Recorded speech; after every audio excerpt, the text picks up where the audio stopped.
Përshëndetje. Doja ta filloj në fakt këtë ditë me një histori të vërtetë për një nga prestigjatorit më të mëdhenj që bota ka parë ndonjëherë, Harry Houdini.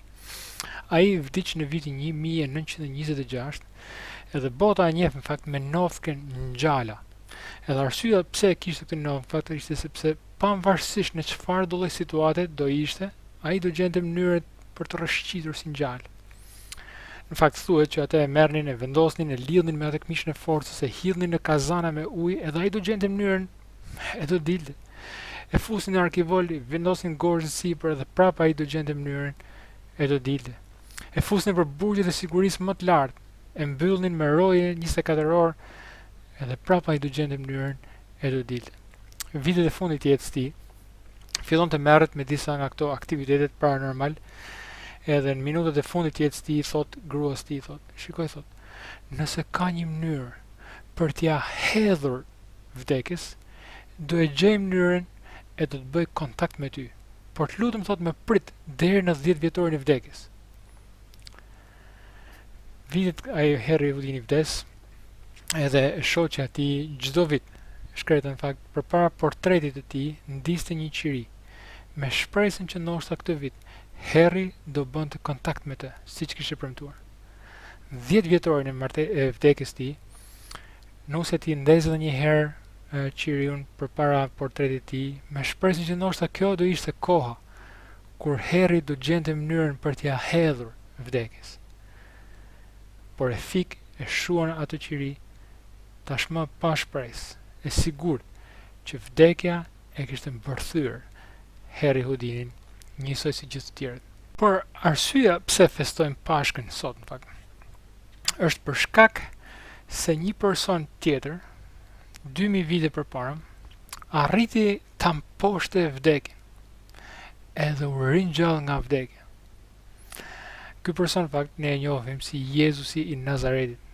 Edhe ndryshimi që ai shkaktoi për shkak të ringjalljes së tij ndikoi botën marr, ndikoi Ilirin, edhe na ndikon edhe neve sot, 2000 vite më mrapa. Edhe sot në fakt do doja pikërisht ndalonim e të zbulonim çfarë kuptimi, çfarë domethënie ka kjo festë për neve sot. Pse është e rëndësishme që dikush vdiq edhe u ringjall ndryshe nga të tjerë? Çfarë domethënie ka kjo për neve sot? Prandaj, pa humbur kohë, më lejoni që të lexoj historinë e Pashkës, ashtu siç është shkruar nga dëshmitar okular, edhe pastaj do kalojmë më tepër për ta interpretuar edhe për zbuluar kuptimin që ka për neve sot. Luka 24. Të dielën, herët në mëngjes, gratë erdhën te varri me vajrat mirë që kishin përgatitur. Ato e gjetën gorin të rrokollisur nga varri. U votën brenda, po nuk e gjetën trupin e Zotit Jezu. Ndërsa ishin të hutuara nga kjo gjë, pa pritur u shfaqën për tyre 2 burra me rroba vezulluese. Gratë i zuri frika dhe ranë me fytyrë për dhe, por burrat u thanë: Përse e kërkoni të gjallin ndër të vdekurit? Ai nuk është këtu, është ngjallur. Kujtoni se çfarë ju tha kur ishte në Galile, se si biri i njeriu duhet të udhëzohej mëkatarëve, të kryqëzohej dhe të tretën ditë të ngjallej. Ata kujtuan fjalët e tij dhe kur u kthyen nga varri u treguan gjithçka të 11-ve dhe të gjithë të tjerëve. Ishin Maria Magdalena, Joana, Maria nëna e Jakobit dhe gratë të tjera që rrinin me to. Ata u treguan këto gjëra poseve, por atyre ju dukën të pakuptim nga këto fjalë dhe nuk u besuan. Megjithatë, Pietri u ngrit dhe vrapoi tek varri. U përkul e shikoi brenda. Ai pa vetëm pëlhura dhe u kthye në shtëpi i mrekulluar për çfarë kishte ndodhur. Në të njëjtën ditë, 2 prej tyre po shkonin në një fshat me emrin Emaos, që është rreth 11 kilometra nga Jeruzalemi. Ata po flisnin me njëri tjetrin rreth të gjitha gjërave që kishin ndodhur. Ndërsa flisnin e bisedonin, Jezu i u afrua dhe eci bashkë me ta, por diçka i pengonte ta njihnin. Ai u tha: Për çfarë po bisedonit me njëri tjetrin duke ecur rrugës? Ata u ndalën të trishtuar. Atëherë njëri prej tyre që quhej Kleopa ju përgjigj: A je ti vetmi huaj në Jeruzalem që nuk e di çfarë ka ndodhur aty këto ditë? Ai pyeti. Çfarë? Ata e thanë. Gjërat rreth Jezuit të Nazaretit, që ishte profet i fuqishëm me vepra e me fjalë para Perëndis, e para gjithë njerëzve, dhe se si krye priftërinë dhe krerët tanë, e dorëzuan që të dënojë me vdekje dhe kryqëzuan. Ne shpresonim se ai do ta shpengonte Izraelin, por u bën 3 ditë që kur kanë ndodhur këto gjëra. Disa gra nga grupi ynë na kanë çuditur. Ato ishin sot në mëngjes herët e varri dhe, pasi nuk e gjetën aty trupin e tij, erdhën e na thanë se u janë shfaqur ëngjëj që u kanë thënë se ai është gjallë. Disa nga ata që ishin me ne shkuan te varri dhe i gjetën ashtu siç u kishin thënë gratë, por atë nuk e pan. Atëherë ai u tha. O të pamend dhe të ngadaltë për të besuar çfarë kanë thënë të gjithë profetët. A nuk duhej që Krishti të vuonte këto gjëra e pastaj të hynte në lavdinë e tij? Pastaj ai u shtjelloi të gjitha pjesët e shkrimit të shenjtë që flisin për të, duke filluar nga Mesiu deri te gjithë profetët. Kur ju afrohëm fshatit ku po shkonin, Jezu eci përpara, sikur donte të vazhdonte. Por ata ju lutën shumë dhe i thanë. Rrimene, se po vjen mbrëmja, e dita gati mbaroi. Atëherë ai shkoi e ndenjë me ta. Kur ishte në tryezë me ta, mori bukën, tha lutjen e bekimit, e theu dhe u dha atyre. Atëherë atyre ju hapën sytë dhe e njohën, por ai u zhduk prej tyre. Ata i thanë njëri tjetrit. A nuk na diqte zemra kur na fliste gjatë udhës dhe kur na shpjegonte shkrimet e shenjta? Në atë çast u ngritën dhe shkuan në Jeruzalem, ku gjetën të 11 të tjerë që ishin me ta dhe që po rrinin së bashku. Ata thoshin. Zoti është ngjallur me të vërtetë dhe i është shfaqur Simonit. Atëherë 2 dyshepujt u treguan çfarë kishte ndodhur gjatë udhës dhe se si u ishte bërë i njohur në thyrjen e bukës. Ndërsa po flisnin për këto gjëra, Jezu i qëndroi mes tyre dhe u tha. Paqja me ju. Ata u tërëmbën e i zuri frika, duke menduar se po shihnin një shpirt, por ai u tha. Përse keni frikë? Dhe përse lindin dyshime në zemrat tuaja? Shikojini duart e mia dhe këmbët e mia. Jam unë. Prek më një e shikoni. Shpirtin nuk kam mishe kocka, si të shihni se kam unë. Dhe pasi tha këto, u tregoi duart dhe këmbët. Ndërsa ata ende nuk po besonin nga gëzimi dhe çuditeshin. Jezu u tha. A keni ndonjë gjë për të ngrënë? Ata i dhanë një copë peshk të pjekur. Ai e mori dhe e hëngri në praninë e tyre. Atëherë u tha. Këto fjalë ju a thash kur isha ende me ju. Gjithçka që është shkruar për mua në ligjin e Mojsiut, te profetët dhe te psalmet, duhet të përmbushet. Pastaj u hapi mendjet që të kuptonin shkrimet e shenjta e u tha. Shkrimi i shenjtë thot: Krishti duhet të vuojë të ngjallet prej të vdekurve të tretën ditë. Dhe të gjitha kombeve do të shpallet pendimi e falja e mëkateve, duke filluar nga Jeruzalemi. Ju jeni dëshmitarët e këtyre gjërave. Ja, unë po ju dërgoj premtimin e Atit tim. Prandaj rrini këtu në qytet, derisa të visheni me pushtet nga lart. Pastaj u priu deri në Betani, ngriti duart e i bekoi. Ndërsa po i bekonte, u largua prej tyre dhe u morë në qiell. Ata e adhuruan dhe u kthyen me gëzim të madh në Jeruzalem, ku rrinin vazhdimisht në tempull dhe bekonin Perëndin.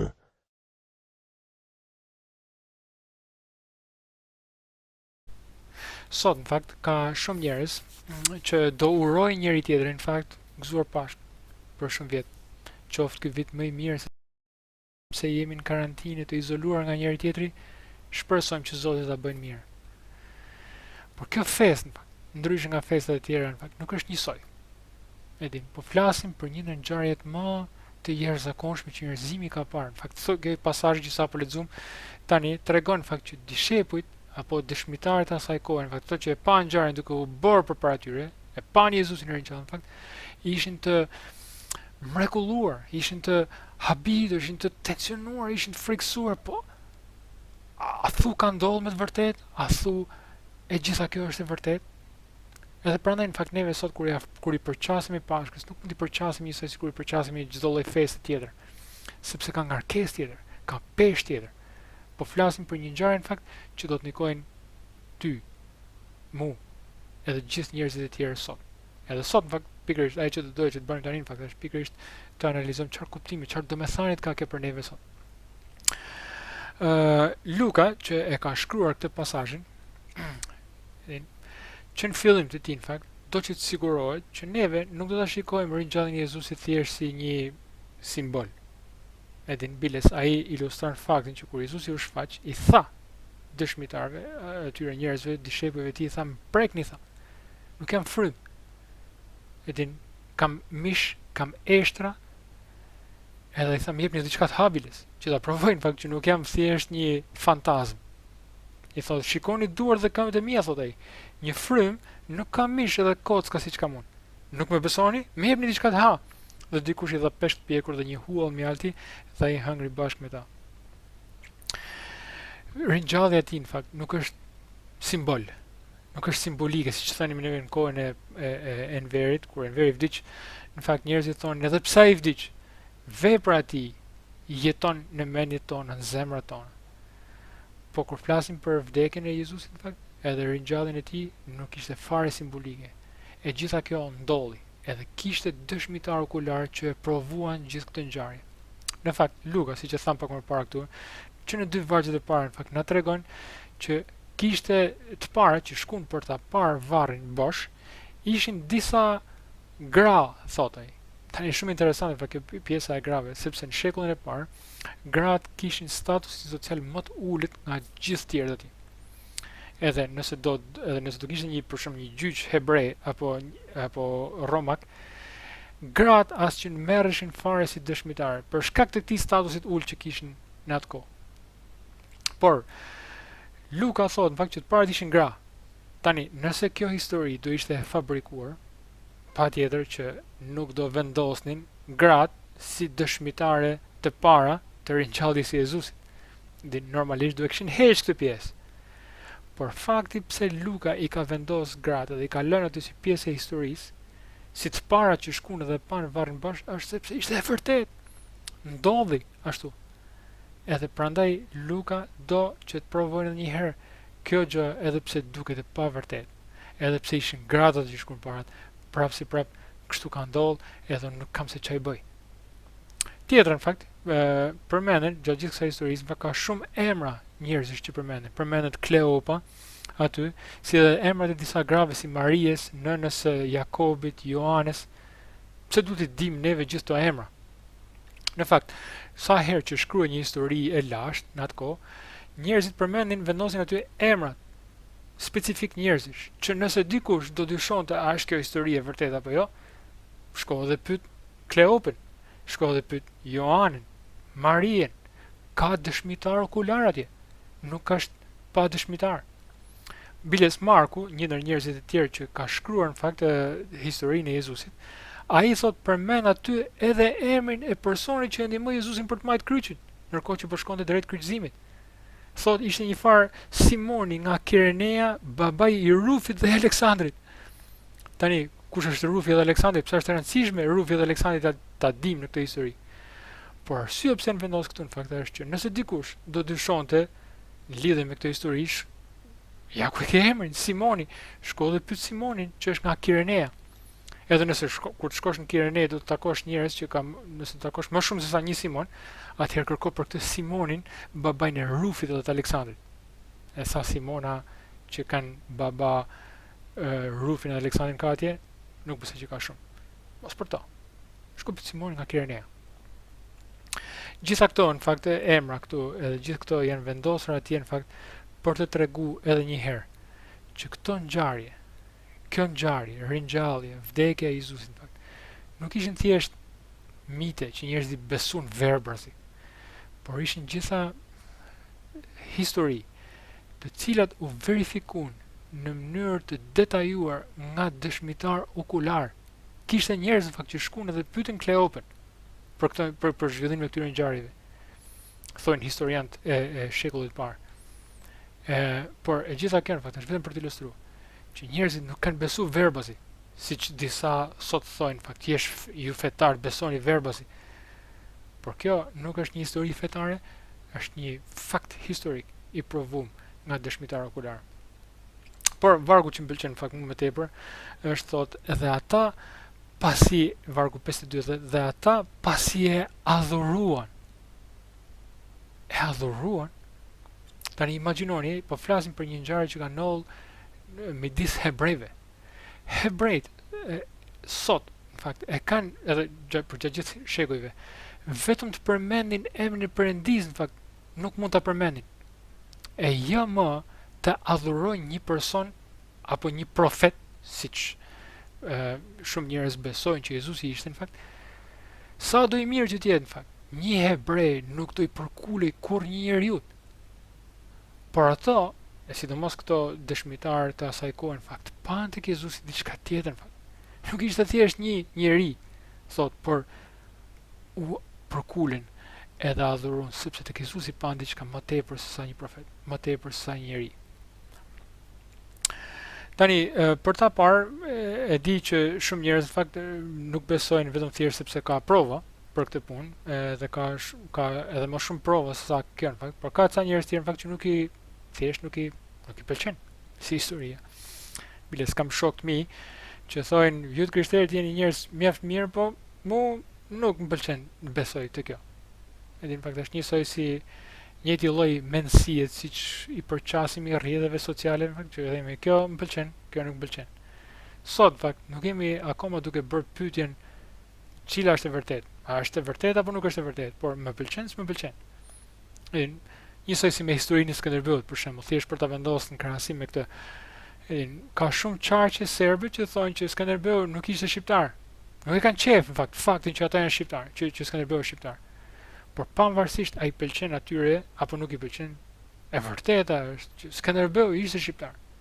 Pavarësisht a pëlqen apo nuk i pëlqen. Edhe një gjë me historinë e Jezusit, pavarësisht të pëlqen apo nuk pëlqen, Jezusi vdiq edhe u ringjall. Edhe ky është fakt historik, edhe është bazuar edhe mbështetur në shumë prova edhe dëshmitar okular. Pali në fakt që ka shkruar një pjesë të mirë të Dhjatës së Re, atë që e njohim sot si Dhjata e Re, përpara se sa të përballej me ringjalljen, në fakt ishte thjesht përsekutues. Edhe përsekutonte të krishterët e asaj kohe, sepse nuk mund ta duronte faktin, në fakt që ata thonin që s'ka nevojë për tempull, që s'ka nevojë për kurban, s'ka nevojë për sakrifica. Po kur përball me ringjalljen, në fakt jeta e tij ndryshoi kaq shumë, saqë la komplet jetën mëparshme dhe kaloi përmes vështirësive të jashtëzakonshme. Në fakt edhe sot një ndër arsyet pse shumë njerëz nuk kanë qejf, nuk e pëlqejnë në fakt këtë histori, është sepse e dinë që po të besosh tek një ngjarje si puna e kësaj, do i ndryshojnë komplet jetën, ashtu si ndodhi me Pal. Por pavarësisht, siç e tham pak më parë, në fakt pavarësisht se na pëlqen apo nuk na pëlqen, kjo është një histori e vërtetë edhe meriton të paktën vëmendjen për ta parë a është me të vërtetë e tillë, a ka ndodhur të ngjarje dhe çfarë kuptimit ka për mua. Në fakt sepse sot ajo që do doja të bëni në fakt është pikërisht të nxjerrim çfarë kuptimit ka kjo histori sot për mua. Pali në fakt që përmenda pak më sipër, ringjallja pat një ndikim të jashtëzakonshëm. Ishte nisur për në Siri, ku kishte dëgjuar për një grup të krishterësh edhe duhet t'i torturonte, t'i burgoste, e ndërkohë që është duke shku, Jezusi i ringjallur i shfaqet atij. Kishte shumë dritë, saqë e gjitha kjo në fakt e verbon atë. Edhe për 3 ditë, thuhet tek historia, nuk arrinte të shikonte. Tani një autor librash që ka marrë përsipër në fakt pikërisht ta vendos veten e tij në këpucët e Palit. Edhe ilustron në librin e tij në fakt se çfarë mund kishte qenë duke ndodhur në mendjen e tij, ndërkohë që ai nuk mund të shikonte, nuk mund të që kishte ardhur kaq i shokuar nga ajo ngjarje e ringjalljes. Edhe pikërisht në fakt ai thotë në fakt imagjinoni thotë këtë person që e njeh kaq mirë dhjatën e vjetër, në fakt që e njeh kaq shumë mirë ligjin. Tashmë që është përballë me Jezusin, Mesian, sepse në mendjen e një fetari si puna e Palit, Mesia ishte shpëtimtari i Izraelit, ishte I zgjedhur i Perëndis, në fakt, si mund të gozhdohej në kryq i zgjedhur i Perëndis? E gjatë kësaj kohe në fakt që është aty i verbër, në fakt është duke luftu pikërisht me këto mendime. Ai sepse e njeh mirë ligjin në fakt dhe ligji thot që ai që gozhdohet në kryq është i mallkuari. Por si ka mundësi që Mesia i preferuar i Perëndis në fakt të qëndronte aty në kryq? E kishte dëgjuar në fakt që nga kryqi Jezusi tha, "Ua, pse më braktise?" Por si mund të thot Mesia me braktise? Si mund ta braktisin Perëndia të zgjedhurin e tij? E ndërkohë që është duke luftuar me këtë mendim në fakt, pasazhe të ndryshme nga 10 vjetër i vinë në mendje. I vjen në mendje ndoshta Isaia, ku flet për Mesian që është mbret, edhe në njëjtën kohë shërptor i përvujtur. Edhe përpiqet të krijojnë pikërisht këtë lidhje midis mbretit edhe shërptorit të përulur. Po sikur Jezusi të ishte Mesia i përvujturi që vdiq në kryq, jo për veten e tij, po për dikë tjetër. Po sikur ka një domethënie më të madhe kjo se sa ajo që kemi qenë duke parë ose duke dëgjuar deri tani. Vdekja e Jezusit ndoshta bëri lidhjen me shumë nga pasazhet e 10 vjetër, por ringjallja ishte ajo që i vendosi vulin. Që në fakt Perëndia nuk e la Mesian aty të vdekur, por ringjalli nga të vdekurit duke sjell një mesazh shprehse sot për botën. Edhe pikërisht tani në fakt ajo që doja ta mbyllje pikërisht duke shpjeguar në fakt se cila është rëndësia e Pashkës për neve sot. Është interesant në fakt shohim se çfarë ndodh me njerëzit që pan Jezusin e ringjallur në fakt. Lajmi ishte madhështor për ta. Edhe Jezusi ndërkohë që është duke fol me këto dy dishepujt që akoma se kishin parë Jezusin e ringjallur në fakt, por që ishin akoma të trishtuar, Jezusi afrohet në fakt atyre dhe i thot këtë fjalë në fund vargut. Në fund pasazhit thot: "Kështu është shkruar dhe kështu ishte nevojshme që Krishti të vunte dhe të ngjallej së vdekurit ditën e tretë, dhe që në emër të tij të predikohet pendimi dhe falja mëkateve ndër të gjithë popujt, duke filluar nga Jeruzalemi. Dhe ju jeni dëshmitarët e këtyre gjërave." Dëshmitarët kujt? Të ringjalljes. Lajmi i mirë në fakt i ringjalljes për këto besimtarë të hershëm ishte kaq i gëzueshëm për ta në fakt sa që nuk mund t'i mbanin për veten në fakt. Nuk mund të rrinin aty në vendin e tyre ku ishin, por morën cepat e perëndërisë romake duke shpërndarë, duke shpallur që Jezusi në fakt është i ringjallur. Jezusi u ringjall me të vërtetë. Edhe vraponin e nuk pyesnin në fakt fare për pengesën, nuk pyesnin për vështirësi, i morën disa nga këto besimtarë, i vranë për shkak sepse nuk e duronin këtë mesazh, i hollnin në për arenat me kafshë të egra. Por asnjëherë, asnjë prej tyre në fakt nuk u friksu e nuk u tërhoq, por vazhduan duke shpallë këtë lajm të mirë nëpër çdo cep, nëpër çdo vend. Derisa thot, Bibla thot, erdhën edhe në liri, edhe shpallën pikërisht këtë lajm të mirë. Një histori në fakt tregon që gjatë komunizmit në një nga vendet e bllokut komunist, sekretari i partisë e kishte dëgjuar në fakt që për festën e Pashkës punëtorët mblidheshin edhe uronin njëri tjetrin Krishti u ngjall. Tamam si besimtarët e hershëm. Edhe i mbledh gjithë kooperativën bashkë edhe flet për një orë duke bërtit, duke ofendu, duke shah e duke ofendu çdo person në fakt që e feston festën. Edhe pas kishte fol një orë, pas kishte bërtitur, ofenduar, kërcënuar çdo njeri aty, tha: "Ka kush ndaj pyetje?" Një fshatar, dikun një burr plak i moshuar, nga fundi i sallës, ngre dorën e thot: "Me leje zoti sekretar, Krishti u ngjall." E mas ta sekonda shheshti në fakt e gjithë salla vërtet, me të vërtet u ringjall. Ky lajm është tepër i mirë në fakt sa që as komunizmi e asnjë gjë tjetër që thash në fakt nuk mund ta mbante, nuk mund ta bllokonte. Por u përhap edhe erdhi sot, edhe vazhdon sot, edhe shpallet me të njëjtin gëzim, me të njëjtin mahnitje, me të njëjtin frikë, me të njëjtin përqasje, që në fakt Jezusi e mundi vdekjen. Nga eksperjenca ime në fakt shumica e njerëzve nuk besojnë, thjesht nuk kanë shpresë që ka ndonjë gjë tjetër pas vdekjes. Edin, ka shumë njerëz ose ka nga ata njerëz që thonë që okay, edhe kur të vdesësh, mund të ketë një realitet tjetër shpirtëror, apo gjithçka transformohet në kozmos e gjithë para lloj teorish të tjera në fakt. Por ringjallja e Jezusit në fakt provon një fakt komplet tjetër, në fakt tha që ringjallja ndodh në fakt edhe është fizike, mund ta prekësh. Jezusi në fakt përmes kur lexon shkrimin edhe kur lexon pasazhe të tjera, libra të tjera që përbëjnë këtë që neve e njohim Bibla, mesazhi aty në fakt është që ringjallja, vdekja në fakt nuk është fundi, por që Perëndia po krijon një botë re, një botë ku nuk do ketë më prishje, ku nuk do ketë më vdekje, ku secili prej nesh do marrë një trup të ri, një jetë të re, ku nuk ka vujtje, nuk ka smundje, nuk ka koronavirus, nuk ka asnjë gjë. Edhe kjo botë në fakt është reale, vdekja nuk është fundi. Por kjo jetë e përjetshme është e mundur në fakt. Zemra na e thotë që ka më tepër se sa kaq, nuk është kjo e fundi. Edhe pikërisht në fakt ringjallja e Jezusit provon këtë gjë, që ka jetë pas vdekjes, edhe që një botë tjetër është duke u kriju, një botë ku nuk ka prishje, ku nuk ka vdekje, ku nuk ka smundje.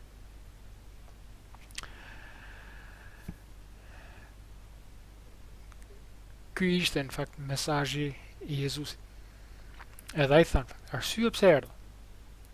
Nuk ishte thjesht për të bërë një numër shpejtësie se si unë nga i kryqëzuar do ringjallem, por kishte një mesazh aty brenda. Mesazhi është ky në fakt, që Perëndia, Mesia, i premtuar i Perëndisë, që nga fillimi ishte pjesë e këtij plani për shpengimin, për shpëtimin e çdo personi në fakt, që nuk mundet me forcat e veta të jetojnë këtë jetë. Edhe që Perëndia siguron një zgjidhje, siguron pikërisht një shpëtimtar që do vinë për të shpëtuar popullin, që do vinë për të shpëtuar njerëzimin nga barra e mëkatit. Jezusi ishte pikërisht zgjidhja e Perëndisë, kurbani i Perëndisë, që në vend që të shkonim unë edhe ti, në këtë dënim Jezusi shkon, duke u bërë kështu ura për në jetën e përjetshme, në këtë jetë që ai e provoi përmes ringjalljes tij. Sot, në fakt, ndërkohë që festojmë festën e Pashkës, ndërkohë që ti do ndezësh televizorin e do shikosh urimet e ndryshme, do doja që të marrësh një minutë, ca sekonda kohë, edhe thjesht të reflektosh. Çfarë kuptimit ka kjo për mua? A do vazhdoj ta trajtoj thjesht një festë ku mjafton vetëm thjesht i uroj shokëve të mi gëzuar Pashkën kur çdo që e feston, apo do ta vlerësoj ndryshe? Do merret ca sekonda të mendoje kush është Jezusi për mua? A du që ti besoj këtij si kurbani që u bë për mua? Apo do vazhdoj ta trajtoj njësoj siç festat e tjera, si një festë fetare? Sepse Pashka në fakt nuk është festë fetare, por është një festë që është bazuar në një ngjarje historike që na ndikon secilin prej nesh sot. Bibla në fakt thotë, nëse sot e dëgjon zërin e Perëndisë, mos e ngurtëso zemrën. Hapi zemrën dhe kërkoj Perëndisë që ai ta bëjnë këtë të vërtet reale për ty në mendjen e zemrën tënde. Besoj atij. Besoj, Jezusi tha, fakt unë jam rruga e vërteta dhe jeta. Nuk ka një rrugë tjetër. Sot neve ka shumë njerëz që thonë fet janë si rrugë të ndryshme që çojnë tek një Perëndi, por nuk është ashtu. Jezusi tha, unë jam rruga e vërteta dhe jeta. Nuk ka një rrugë tjetër. Prandaj sot kur ti je në qetësi, vetëm diku në thomën tënde apo kudo që jesh, edhe ky mesazh të ka bërë të mendosh, hapi zemrën e tij dhe kërkoj atij Perëndia në jetën time. Më fal për mëkatin tim, më fal për gabimet e mia. Duhet besoj ty edhe fuqisë e ringjalljes. Edhe pastaj do përjetosh pikërisht fuqinë e ringjalljes në jetën tënde. Zoti ju bekof. Pafshim.